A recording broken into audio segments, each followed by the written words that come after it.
পোনপ্ৰথমে গোটেই ধুবুৰীবাসী ৰাইজক আমি ইংৰাজী নৱবৰ্ষ 2026 আন্তৰিক অভিনন্দন জনাইছোঁ।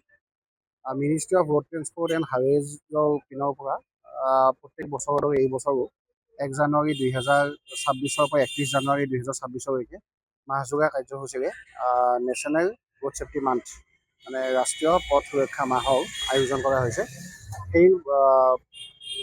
সেইটো সংগতি ৰাখি আমি ধুবুৰীতো আজিৰ পৰা national road safety month start কৰিছোঁ।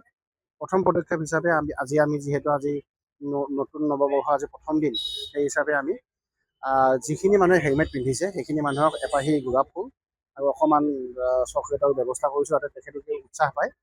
যিখিনি মানুহে হেলমেট পিন্ধা নাই সেইখিনি মানুহক আমি ৰোড ছেফটি এৱাৰনেছ কৰাৰ কাৰণে আমি যত্ন কৰিছোঁ। নৱবৰ্ষ বুলি ক'লে ধৰক উদন্ত বাইক চালকৰ বিৰুদ্ধে অভিযান হয় বহুত পথ দুৰ্ঘটনা আগতে হৈছিলে, এইবাৰ হোৱা নাই।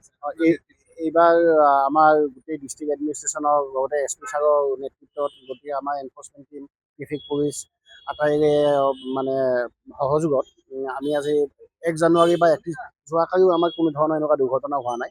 আজিও এতিয়ালৈকে কোনো ধৰণৰ দুৰ্ঘটনা হোৱা নাই।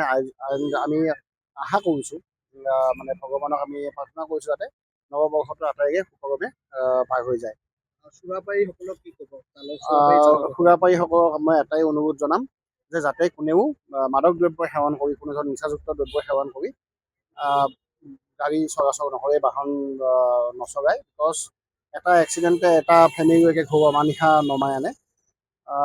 গতিকে সেইকাৰণে মই আপোনালোকে অনুৰোধ জনাম যাতে ৰোড ছেফটিৰ যিখিনি নিয়ম, যেনেকুৱা হেলমেট পৰিধান কৰক, ছিট বেল্ট পৰিধান কৰক, মাদক দ্ৰব্য সেৱন কৰি গাড়ী নচলাব, যেনেকুৱা আপোনাৰ অতি তীব্ৰ বেগত গাড়ী নচলাব। গতিকে এই গোটেইখিনি নিয়ম যাতে আটাইয়ে মানি চলে।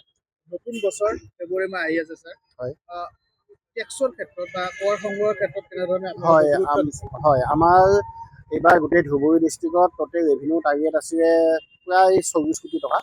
এণ্ড 24 কোটি টকাৰ ভিতৰত আমি আজিলৈকে মানে যোৱাকালিলৈকে 31 ডিচেম্বৰ 2025লৈকে আমাৰ 67% হৈ গৈছে।